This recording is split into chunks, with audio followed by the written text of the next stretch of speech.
नमस्कार प्यारे विद्यार्थियों, आपके लिए बहुत बड़ी खुशखबरी है कि एसएससी एमटीएस की लगभग 11,000 पदों पर भर्ती आ चुकी है। तो उसके बारे में आपको मैं डिटेल से बताऊंगा कि इसकी योग्यता क्या है, क्वालिफिकेशन क्या मांग रहे हैं, उसके अलावा एज लिमिट क्या है, फॉर्म फीस कितनी है, सिलेबस क्या है। तो चलो शुरू करते हैं। देखिए, आप सबसे पहले ये आपको एसएससी का लोगो दिखाई दे रहा है। अब देखिए,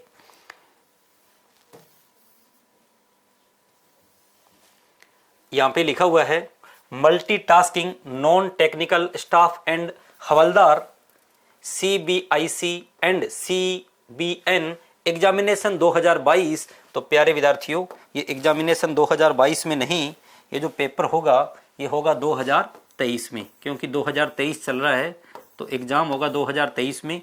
इसके जो आवेदन कब से शुरू होंगे, सबसे पहले तो आप ये देखिए कि योग्यता क्या है।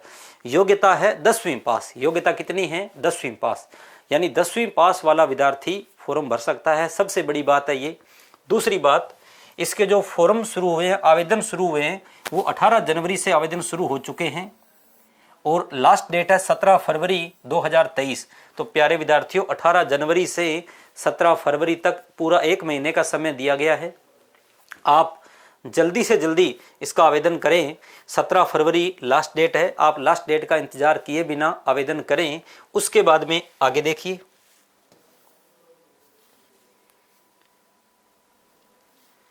हाँ जी, वैकेंसीज कितनी है तो मैंने आपको पहले ही बता दिया। वैकेंसी जो एमटीएस की वैकेंसीज है प्यारे विद्यार्थियों, वो है 10,880।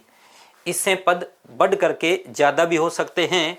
और जो हवलदार की आई है साथ में, उसके है 529। तो एमटीएस की कितनी है? 10,880 और हवलदार के कितने हैं? 529 पद है प्यारे विद्यार्थियों। आगे देखो, रिजर्वेशन कितना है, यानी कि आरक्षण कितना है, तो वो देखिए आप।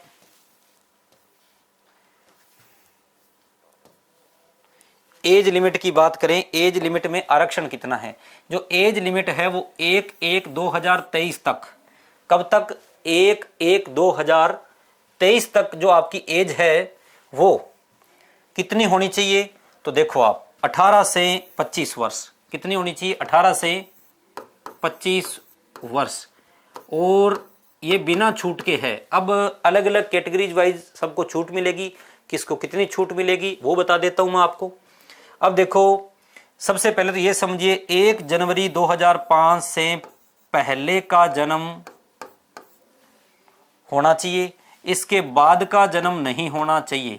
यानी 1 जनवरी 2005 के जो बाद पैदा हुआ है वो इसका फॉर्म अप्लाई नहीं कर सकता। ये तो सबके लिए अनिवार्य योग्यता है कि 2005 के बाद कोई पैदा हुआ है वो इसका फॉर्म नहीं भर सकता। 2005 में तो सिर्फ 1 तारीख वाला ही फॉर्म भर सकता है, तो इसके बाद वाला कोई फॉर्म नहीं भर सकता। और देखिए, 2/1/1998 और जन्म 2/1/1998 से पहले का नहीं होना चाहिए। 2/1/1998 यानी 2 जनवरी 1998 से पहले का नहीं हो और 1 जनवरी 2005 के बाद जन्म नहीं हो। लेकिन ओबीसी वालों को यहाँ पर 3 साल की छूट है प्यारे विद्यार्थियों, और एससी एसटी वालों को 5 वर्ष की छूट दी गई है। कैटेगरी वाइज अलग अलग कैटेगरी में जो आते हैं सबको छूट है। जैसे एससी एसटी के अंदर 5 साल की छूट है। और ओबीसी वालों को प्यारे विद्यार्थियों 3 साल की छूट है। उस प्रकार जो विकलांग श्रेणी में आते हैं उनको अलग प्रकार से देखो, 10 साल की, 13 साल की और 15 साल की छूट है। एक्स सर्विसमैन को भी छूट दे रखी है यहाँ पे। तो बड़ी बड़ी बात करें, यानी 18 साल से तो कोई कम नहीं होना चाहिए, चाहे वो किसी भी कैटेगरी का है। और 25 साल से ज़्यादा नहीं होना चाहिए। लेकिन ओबीसी का है तो 25 + 3 कर दो, कितने हो गए? 28 साल। एससी एसटी का तो कितने हो गए? 30 साल। आ गया समझ में? चलो जी, आगे देखो। उसके बाद प्यारे विद्यार्थियों, एजुकेशन क्वालिफिकेशन, ये मैंने आपको बता दिया 10वीं पास। ये देखो, 17 फरवरी 2023 तक the candidate must have pass matriculation, यानी 10वीं पास होना चाहिए। कब तक? 17 फरवरी 2023 तक। यानी 17 फरवरी 2023 तक जो विद्यार्थी 10वीं पास है वो सब विद्यार्थी इसका आवेदन कर सकते हैं। आ गया समझ में? चलो जी, आगे देखिए। उसके बाद में जो आपका एग्जाम होगा वो कंप्यूटर बेस्ड यानी कंप्यूटर पे होगा, ऑनलाइन एग्जाम होगा। और इसमें नया चेंज क्या किया गया है? नया चेंज प्यारे विद्यार्थियों इसमें ये है, ध्यान से समझें, आप इस बात को आराम से समझिए। जो पेपर होगा उसमें टोटल 4 पार्टों में होगा, यानी पेपर एक ही होगा। 4 भाग एग्जाम में कौन कौन से आएंगे? नंबर 1 सेशन फर्स्ट में है न्यूमेरिकल एंड मैथमेटिकल एबिलिटी, यानी कि जो गणित के क्वेश्चन आएंगे वो 20 क्वेश्चन आएंगे और प्रत्येक क्वेश्चन 3 नंबर का होगा। तो यानी टोटल अंक कितने हो गए? अंक हो गए 60। प्रत्येक क्वेश्चन 3 नंबर का होगा। मैथ के 20 क्वेश्चन आएंगे। और रीजनिंग नंबर पार्ट सेकंड में reasoning ability and problem solving, यानी रीजनिंग के भी 20 क्वेश्चन आएंगे और प्रत्येक क्वेश्चन 3 नंबर का होगा। तो 60 नंबर का मैथ हो गया, 60 नंबर की हो गई प्यारे विद्यार्थियों रीजनिंग। इसके लिए समय मिलेगा 45 मिनट, यानी क्वेश्चन कितने होंगे? 40। अंक हो गए 40 इंटू 3 120। प्रत्येक प्रश्न 3 नंबर का है और समय है 45 मिनट। क्वेश्चन 40, समय 45 मिनट। लेकिन यहां पर मजे की बात यह है कि जो रीजनिंग और मैथ है उनको विद्यार्थियों केवल क्वालिफाई करना है।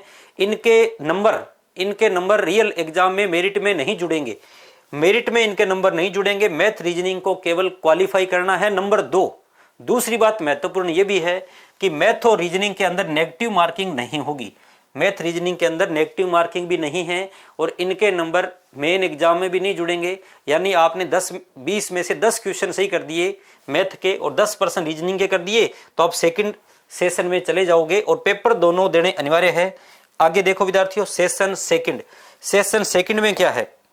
इसके अंदर जर्नल अवेयरनेस के 25 क्वेश्चन आएंगे। प्रत्येक क्वेश्चन 3 नंबर का होगा। तो अंक कितने हो गए? अंक हो गए जी 75। 75 नंबर का होगा जीके का पेपर, जनरल अवेयरनेस का, जिसमें इंडिया जीके और करंट जीके साथ होगा। Number 2 English language and comprehension, English का जो होगा इसके भी 25 क्वेश्चन आएंगे और 75 अंक का पेपर होगा। तो जो आपकी मेरिट बनेगी प्यारे विद्यार्थियों, इसके लिए समय कितना होगा? 45 मिनट। हाँ जी, क्वेश्चन कितने हो गए? क्वेश्चन हो गए 50। क्वेश्चन कितने हो गए? 25 जीके के, 25 इंग्लिश के, पर्सन 50 और समय कितना है? समय है 45 मिनट। इस बात में ध्यान रखें, वहां मैथ रीजनिंग के पर्सन 40 थे, समय 45 मिनट था, लेकिन यहां क्वेश्चन 50 है और समय कितना है? 45 मिनट। और जो आपकी फाइनल मेरिट बनेगी वो इसी से बनेगी, जनरल अवेयरनेस और इंग्लिश से। तो जिस भाई का मैथ रीजनिंग ठीक है, हाँ, उसके नंबर मेरिट में नहीं जुड़ेंगे, क्वालिफाई करना है, लेकिन जीके और इंग्लिश सिलेक्शन का मेन आधार रहेगा। जिसका जनरल अवेयरनेस और इंग्लिश अच्छी है उसका यहाँ पर सिलेक्शन, अगर वो फॉर्म भरेगा, तैयारी करेगा तो पक्का सिलेक्शन है, अच्छी भर्ती है। तो आप जरूर फॉर्म अप्लाई करें। महिलाओं के लिए आवेदन की कोई फीस नहीं है। SC/ST वालों को भी मात्र 100 रुपये चार्ज रखा है, ज़्यादा फीस है नहीं। और उसके बाद में reasoning ability and problem solving, ये जो रीजनिंग का सिलेबस है ये आपके सामने है। जनरल अवेयरनेस का सिलेबस दे रखा है, इंग्लिश का दे रखा है, मैथ का दे रखा है। सामान्य टॉपिक है, ज़्यादा टफ नहीं है। यदि अपने रीजनिंग की बात करें तो the question in this part intend to measure the candidate general learning ability. हाँ जी, इसमें मुख्य टॉपिक देखिए कौन कौन से, कोडिंग और डिकोडिंग यानी कि कूट भाषा परीक्षण, एनालॉजी सादृश्यता परीक्षण, फॉलोइंग डायरेक्शन हो गया, सिमिलरिटीज हो गया एंड डिफरेंस, जबलिंग आपको कराया हुआ है। उसके बाद में problem solving and analysis, non verbal reasoning. Non verbal का मतलब क्या हो गया प्यारे विद्यार्थियों? नॉन वर्बल का मतलब है आकृतियों से संबंधित जितने क्वेश्चन हैं, चाहे वो दर्पण और जल प्रतिबिंब हो, चाहे वो डाइस और क्यूब हो, घन और पासा हो। हाँ, दर्पण और जल हो गया, आकृतियों की गणना हो गई, काउंटिंग ऑफ फिगर, जैसे त्रिभुज, वर्ग, आयत हो गया, घन और पासा हो गया। इस प्रकार के जितने आकृतियों वाले क्वेश्चन है नॉन वर्बल में आएंगे। और उसके बाद में diagram, as calculation, calendar, clock, इस प्रकार के क्वेश्चन, यानी कैलेंडर है सिलेबस के अंदर, घड़ी है, नॉन वर्बल हो गया, जबलिंग हो गया, प्रॉब्लम सॉल्विंग हो गया, एनालॉजी हो गया, कोडिंग डिकोडिंग हो गया, न्यूमेरिकल सीरीज हो गया, श्रृंखला परीक्षण। हाँ जी, ये मुख्य टॉपिक है। और इंग्लिश और मैथ को एक बार दोबारा बता दूं, रीजनिंग और मैथ को केवल क्वालिफाई करना है। मेरिट के अंदर जीके और इंग्लिश के नंबर जुड़ेंगे। और इसकी आवेदन की लास्ट डेट भी आपको बता दी है, 18 फरवरी अंतिम डेट है और आप जल्दी से जल्दी इसका फॉर्म भरें और फ़ायदा उठाएं। और प्यारे विद्यार्थियों, संकल्प क्लासेज बाड़मेर के अंदर फरवरी महीने के अंदर लगभग 15 फरवरी के आसपास इसका ऑफलाइन और ऑनलाइन बैच भी शुरू होने जा रहा है। तो आप इच्छुक भाई बहन इसको ज्वाइन भी कर सकते हैं और फॉर्म इसका भर दीजिए। अब आपसे विदा लेता हूँ। राम राम।